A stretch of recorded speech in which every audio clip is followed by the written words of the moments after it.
It's October 1988. Dorchester, Boston. A neighborhood like any other. Chain link fences, faded Halloween decorations, the smell of chimney smoke clinging to the air. You're cutting through an empty lot near Adams Street, shortcutting home. Something catches your eye. A crumpled blue tarp, half buried under cinder blocks. Odd, but not unusual. Maybe someone dumped an old mattress. You tug at a corner, just curious, and the world stops. Two boys, side by side, pale faces tilted upward, like they're staring at a sky they'll never see again. Bullet holes mark their temples, execution style. Their clothes are thin, worn. No bloodstains. No struggle. Just stillness. You stumble back, heart slamming against your ribs, but what chills you more than the bodies is what's missing. No wallets. No jewelry. No crumpled bus tickets or scribbled notes. Just a single green comb in one boy's pocket, teeth cracked and yellowed. Police would arrive within minutes, but the questions would outlive everyone who stood there that day. Who were they?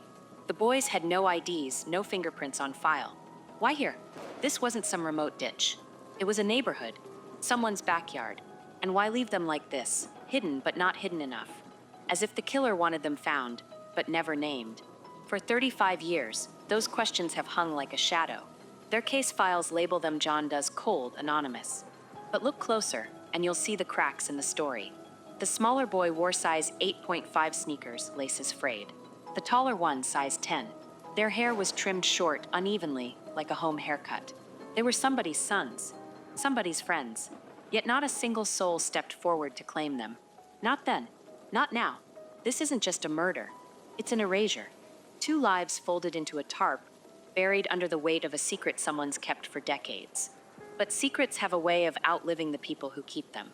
And this one, it's starting to unravel. It was the Tuesday before Thanksgiving, 1988, Dorchester, Massachusetts. The kind of gray November morning where the sky feels heavy, like it's pressing down on the city. At Milner Park, a construction crew is clearing rubble from a vacant lot. Broken bricks, splintered wood, the kind of debris that piles up in forgotten corners. A worker named Frank DiBenedetto nudges a crumpled blue tarp with his boot. It's stiff with frost, edges pinned under cinder blocks. Probably just trash, he thinks, but something feels off. He kneels, gloves crunching the brittle fabric. Tugs. The tarp resists, frozen to the ground. One hard yank, and it peels back like a bandage. Two boys. They're lying shoulder to shoulder, arms at their sides, as if someone arranged them with care. Jeans faded at the knees. Flannel shirts, one red checkered, the other navy blue. Their faces are unmarked, almost peaceful, except for the small, dark holes above their right temples. Execution style. Close range. Professional. No blood pools beneath them. No torn nails or dirt under their fingertips. They didn't fight. Didn't run. Did they even see it coming? Frank staggers back, shouting for help. Police arrive within minutes, but the scene tells them nothing. No wallets. No class rings. No scraps of paper with a phone number or a name. Just a cheap green plastic comb in the taller boy's pocket, teeth snapped in half. A comb you could buy at any gas station in America. The medical examiner would later estimate their ages. 15 to 19. Old enough to have friends, jobs, routines. Young enough that someone somewhere should have noticed they were gone. But here's what haunts me. Their shoes. The shorter boy wore size 8.5 sneakers, soles worn thin. The other size 10. Not hand-me-downs. Not shared. These were their shoes, broken in by their footsteps. And yet, those footsteps left no trail. By nightfall, detectives had a theory. The boys weren't killed here. This lot was a dumping ground. A stage. But why choose a place where neighbors could have heard the gunshots? Where a dog might have barked? Where a construction crew would inevitably find them? Unless the message wasn't for the police. Unless it was for us. Let's talk about the clues. The ones that should have cracked this case wide open, but didn't. First, the bodies. No drugs in their systems. Not even aspirin. No alcohol. No signs of malnutrition. These weren't street kids. They were fed, clean, cared for, until someone decided they shouldn't exist anymore. Their clothes? A forensic dead end. Jeans from Sears. Flannels from JCPenney. Socks without holes. The kind of outfits you'd see on any high school kid mowing lawns or flipping burgers. But here's the catch. No logos, no unique stitching. Nothing to trace back to a hometown or a store clerk's memory. Then there's the comb. Green plastic for broken teeth. The kind you'd toss into a gas station cup holder. Detectives tracked down the manufacturer, a company in Ohio that sold millions just like it. They even tracked shipments to New England stores, but without a receipt, a fingerprint, a smudge, it was useless. Dental records? Both boys had fillings. Not cavities from neglect, neat, precise work. Someone took them to a dentist. But in 1988, records were paper. Stored in filing cabinets. Lost in moves, fires, bankruptcies. Detectives canvassed hundreds of offices across 6 states. Nothing. And the shoes, size 10 and 8.5. The taller boys' sneakers were Converse All-Stars, worn but not ragged. The smaller ones? Generic knockoffs bought at a discount store. Different brands, different sizes, different lives. So why were they together? Were they brothers who shared nothing but a last name? Friends from different towns? Or strangers forced into the same nightmare? Police flooded New England with flyers. Checked every missing persons report from Maine to Connecticut. A boy who vanished after a football game in Vermont. A runaway from New Hampshire who loved skateboarding. A teen last seen at a Rhode Island bus stop. None matched. Not their height. Not their teeth. Not their shoes. Then came the lab report. Gunpowder residue on both their hands. Now think about that. Residue means proximity to a fired weapon. Did they struggle with the killer? Were they forced to hold the gun before being shot? Or was it a cruel trick? Wiping their hands on the murder weapon to muddy the evidence? Here's what we know. They didn't pull the trigger. The angles of the bullets ruled that out. So either they touched the gun, or someone wanted us to think they did. A staged suicide? A botched robbery? But why go through the trouble and then dump them under a tarp in broad daylight? Every clue was a door, and every door opened into a wall.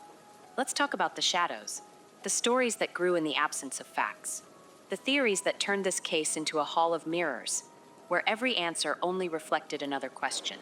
Theory 1, the mob hit it starts with a whisper. They weren't from here. By 1988, Boston's underworld was a tinderbox. The Irish mob, the Italian mafia, drug cartels muscling in from New York, all fighting for control of the city's ports. But these boys didn't fit the profile. No tattoos, no scars, no muscle under their flannels. Still, rumors swirled. A retired DEA agent I spoke to put it bluntly. The 80s were messy. You had Canadian gangs moving product through Maine. Sometimes they'd recruit kids as mules, young, anonymous, expendable. If these boys saw something they shouldn't have, he trails off. But mob hits? They don't leave bodies in parks. They bury them in forests, or dump them in the harbor. This felt theatrical. Theater. That word sticks. Because if this was a message, who is it for? The lack of IDs, the staged calm of the bodies, it reeks of calculation. A warning to others? This is what happens when you talk. But to whom? And why 2 teenagers? Theory 2. The drug deal gone wrong, then there's the easy answer. Drugs. It's 1988. Cracks flooding the streets. Gangs are arming themselves with Uzis. But here's the problem. The boys' toxicology reports were clean. No drugs. No alcohol. Not even nicotine. A former Boston PD narcotics detective pushed back. Maybe they weren't users. Maybe they were runners. Small time. Pawns.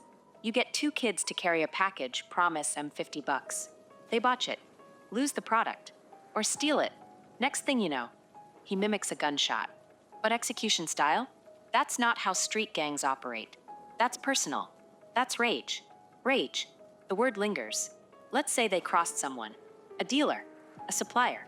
But why no money in their pockets? No drugs on their bodies? And why the comb? If this was a robbery, why leave behind the one item that could have been pawned for a few bucks? Theory 3. Mistaken identity. Here's a darker angle. What if they were never the target? In 1987, just a year earlier, a gangland shooting in Chelsea left an innocent bystander dead. A 17-year-old mistaken for a rival enforcer. Could this have been another case of wrong place, wrong time? A retired homicide investigator floated this. Maybe the killer thought they were someone else. Snitches. Rivals. But if that's true, why strip their IDs? Unless the killer realized his mistake too late. Panicked.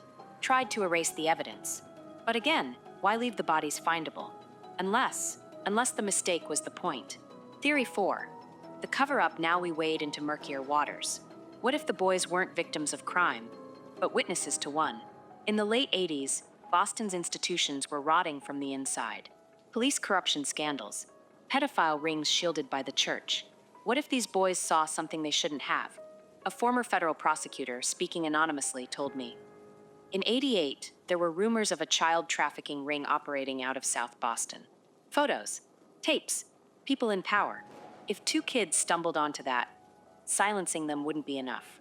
You'd need to vanish them, make them unpersons. But again, why not burn the bodies? Bury them? The tarp feels like a half measure. Arrogant, almost. Arrogance. It's a thread that ties these theories together. The killer didn't just want them dead. He wanted them nameless, unclaimed, unmourned, as if their very existence was a threat. The comb, a red herring? And then there's the comb. That cheap green plastic comb. Let's play this out. If it was a gang hit, why leave it behind?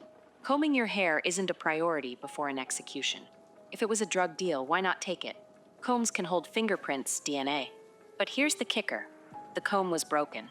3 teeth snapped off. Was it damaged in a struggle? Or was it a token, a sick souvenir left by the killer? A forensic psychologist I consulted offered this. In staged crime scenes, killers often leave objects to misdirect. A comb says routine, innocence. It's a prop to make the victims seem forgettable. But the irony is, it's the only thing we remember. The unanswered question, so where does that leave us? With more shadows than light. A retired detective who worked the case put it best. Asterisk, this wasn't random. Someone wanted them erased. Not just killed, asterisk erased. But why? That's what keeps me up at night. You don't go to these lengths unless the truth is worse than the crime. Worse than the crime. Let that sink in. What truth could be worse than murdering 2 kids in cold blood? A truth that implicates powerful people? A truth that's still dangerous, 35 years later? Or maybe the answer's simpler. Maybe the killer was a ghost, a drifter, a psychopath who vanished into the chaos of the '80s. But ghosts don't leave combs. Ghosts don't stage scenes. 2 boys, a tarp, a comb, and a question that refuses to. Stay buried. What are we missing? Let's talk about the faces. Not the bodies. Not the crime scene. Their faces. The ones that should have been etched into a mother's memory, a teacher's yearbook, a girlfriend's photo album. But instead, they became sketches. Rough pencil lines on paper, smudged by desperation and time. The art of remembering strangers in January 1989, 2 months after the boys were found, Boston PD brought in a forensic artist. By then, decomposition had blurred their features, so he worked from autopsy photos and the memories of those who'd seen them first. The taller boy had a narrow jaw, the artist noted, a slight overbite. The shorter one's eyebrows arched in a way that suggested surprise, even in death. The sketches were ordinary, not handsome, not plain, the kind of faces you'd pass in a mall or a bus station without a second glance. Police printed thousands of flyers. Have you seen these boys? And plastered them in subway stations, convenience stores, and high school bulletin boards across 6 states. They even sent them to Canadian border towns just in case. But nothing. Not a single call. Not a maybe that's my nephew. Or he looks like a kid who used to mow my lawn. Silence. As if these boys had never laughed at a bad joke, never slammed a locker, never left a fingerprint on a window. A retired detective told me, "You expect a case like this to hurt. Parents screaming at you to find their kid. Friends sobbing. But here, nothing. It was like investigating ghosts. The void where their lives should be. Let's pause here. Think about what it means to be unclaimed. In most John Doe cases, there's a thread to pull. A tattoo. A rare medical implant. A shirt with a local band's logo. These boys had none of that. They were generic by design or by circumstance. But here's what we do know. The taller boy had a chipped front tooth, repaired with a filling. A dentist somewhere had his records. The shorter one's hair was buzzed unevenly, as if someone tried to cut it themselves. A parent, a sibling, both had faint tan lines on their wrists. No watches were found, but the lines suggested they'd worn something daily. A friendship bracelet? A religious cord? Yet none of this sparked recognition. Not in 1988. Not in the decades that followed. The internet's obsession fast-forward to 2017. A Reddit user stumbles across the case in an archived news article. They post the sketches to our /unresolved mysteries with a title. Who are the Dorchester John Does? Let's solve this. The thread explodes. User at Cold Case Hunter cross-references missing persons databases, flagging a 16-year-old who vanished from New Hampshire in 1987. Same jawline, they insist. Another user, at Night Owl Detective, zooms in on the taller boy's chipped tooth. That filling pattern matches a dentist in Providence who retired in 1992. Did anyone check? They hadn't. Tips flood Boston PD's inbox. A woman in Maine claims the shorter boy is her cousin, who ran away after a fight about a girl. A Canadian man swears they're brothers from his hometown, mixed up in a drug deal. Detectives chase every lead, but DNA rules them all out. Then comes the most chilling theory. What if they weren't supposed to be found? A Reddit user named it Shadowed Pats writes, "Think about it. No IDs, no unique clothing. Their killer wanted them to be John Does. Maybe they were in witness protection. Maybe their families were threatened into silence. Or worse, maybe their families are gone. Gone, as in dead, as in erased." The hitchhiker theory in 2019, a YouTube true crime channel reignites the case with a documentary titled The Boys Under the Tarp. They propose a scenario. The boys were hitchhikers. It fits the era. The 80s were the tail end of hitchhiking's golden age. Kids thumbed rides to concerts, to beaches, to nowhere. The channel interviews a trucker who frequented I-95 in the 80s. You'd see him all the time, boys with backpacks looking for adventure. Most got where they were going. Some didn't. Could they have accepted a ride from the wrong person? A serial killer? A 2017 FBI report linked the case to Robert Durst, notorious for dismembering victims. But he was in California that fall. Another user suggests Israel Keys, though his earliest confirmed kill was 2001. Without names, the theories spiral. Was the comb a gift from the killer? A trophy? Or just a red herring? The witness theory, then there's the darkest angle. What if they saw something? In 1988, Boston was a city of secrets. The Catholic Church sex abuse scandal was still buried. Whitey Bulger's crime empire operated with police complicity. What if two teenagers stumbled onto a crime, a murder, a deal, an assault, that powerful people needed buried?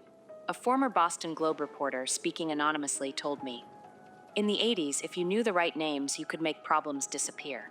But this feels different. This feels angry, personal, like they weren't just killed.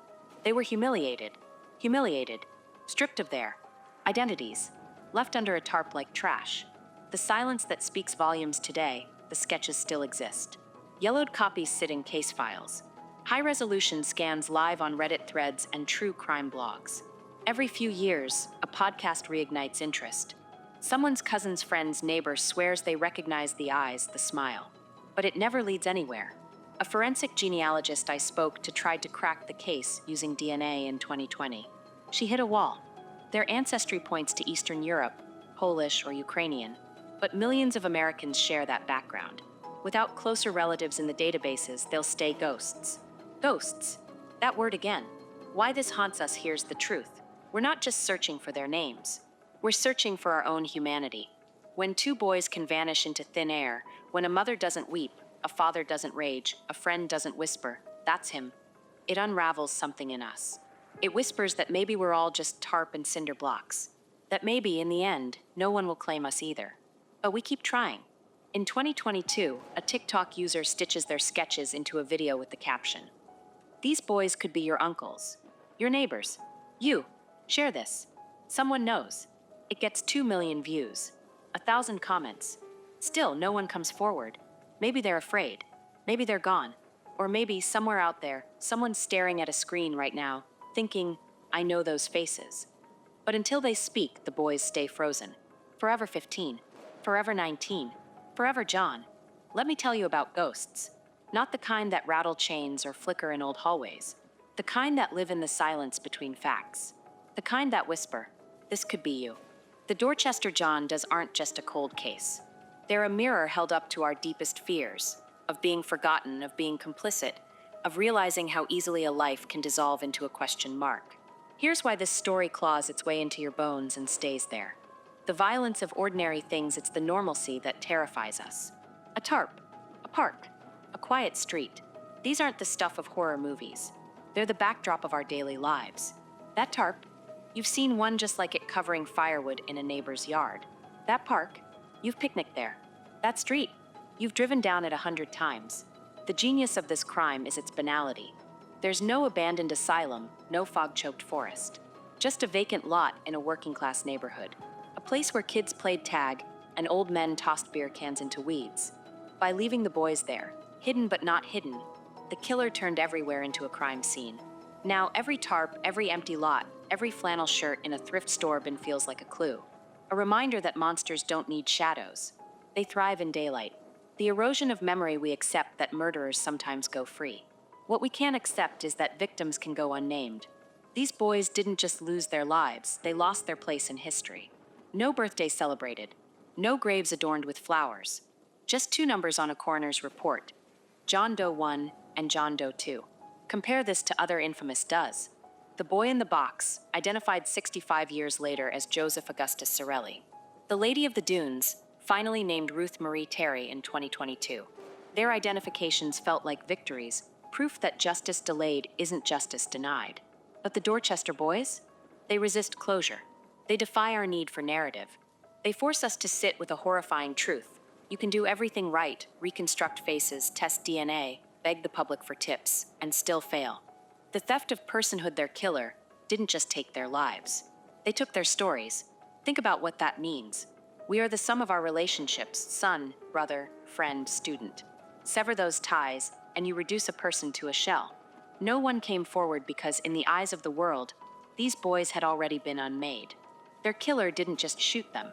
They deleted them. A philosopher once wrote that to live is to be perceived. By that logic, these boys died twice. First by the gun, then by anonymity. Their killer understood that to truly destroy someone, you don't need a body. You need oblivion. The collapse of trust this case implicates all of us. Let's say you knew them. Let's say you grew up with the taller boy, shared a locker, borrowed his bike. You see the sketch on a flyer in 1989. You know it's him, but you don't call. Why? Fear? Guilt? Or worse, indifference? The longer they go unnamed, the heavier the suspicion grows. Someone knows. A parent who assumes their son ran away. A friend who thinks he moved. A teacher who forgot.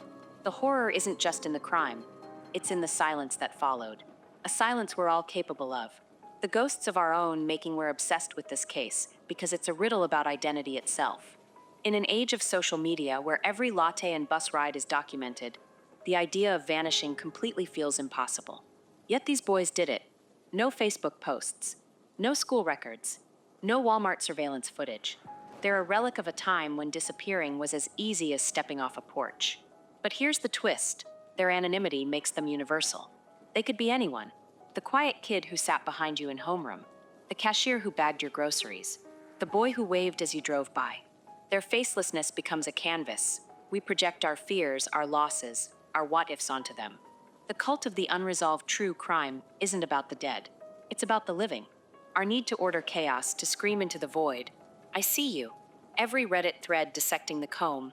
Every TikTok stitch of their sketches. Every podcast episode is an act of defiance. A refusal to let the void win. We turn them into folk heroes, martyrs, symbols. We give them names the internet invents. The flannel boys. The tarp twins. It's not enough, but it's something. A grief counselor once told me, unmourned deaths haunt cultures. They fester. The Dorchester boys aren't just a case. They're a collective open wound. The lie we tell ourselves we want to believe the world is knowable. That if we dig deep enough, ask enough questions, care enough, we'll find answers. This case laughs at that lie. After 35 years, even the evidence mocks us. The comb, a thing we used to make ourselves presentable, became a totem of disorder. The shoes, bought at a Payless in a strip mall somewhere, outlived their owners. The tarp, a $7 item from a hardware store, became a shroud. The lesson here isn't about crime. It's about epistemology, about how little we can ever truly know. The ultimate question, so why does this haunt us? Because it's a parable about erasure, about how easily any of us could become a John Doe. You, me, the person watching this right now, all it takes is one predator, one bad day, one indifferent society. Their story whispers, you are not special. Your life is a thread, and scissors exist. But it also whispers something else. Remember me. So we do. We turn their anonymity into a shrine. We keep their sketches alive in pixels and podcasts. We say their non-names, Dorchester John does, until they become a spell, a summoning. Maybe that's the point. Maybe the killer wanted them forgotten, but we won't let them. Every time we share this story, we steal back a piece of what was taken. Two boys, a tarp, a comb, and a refusal to let silence win. Someone knows. Maybe it's you. Maybe you're sitting there right now, staring at these faces, thinking, I've seen that smile. Maybe it's a boy who sat next to you in math class, his name lost to time. Maybe it's a cousin who stopped writing letters. A neighbor who moved away suddenly, no forwarding address. Or maybe it's a story you overheard once. A rumor about two teenagers who vanished into thin air back in 1988. Here's what I need you to understand. Details matter. That green comb? Someone bought it. At a gas station, a drugstore, a roadside stop. Someone handed that boy $1, maybe joked about the price. Those shoes, size 10 and 8.5. Someone laced them up. Someone noticed when they went missing. Maybe you've buried this memory. Maybe it's tucked behind the grocery lists and birthdays and doctor's appointments of a life lived since. Maybe you're afraid. Maybe you think it's too late. It's not. A single sentence could change everything. They were from my town. I heard a gunshot that night. My uncle never talked about November 1988. Even fragments matter. A nickname, a school mascot, a scar they never mentioned. We're not asking for proof. We're not asking for certainty. We're asking for a thread, something to pull this case out of the dark. To the person out there carrying this secret, it's not too late to do the right thing. You don't have to give your name.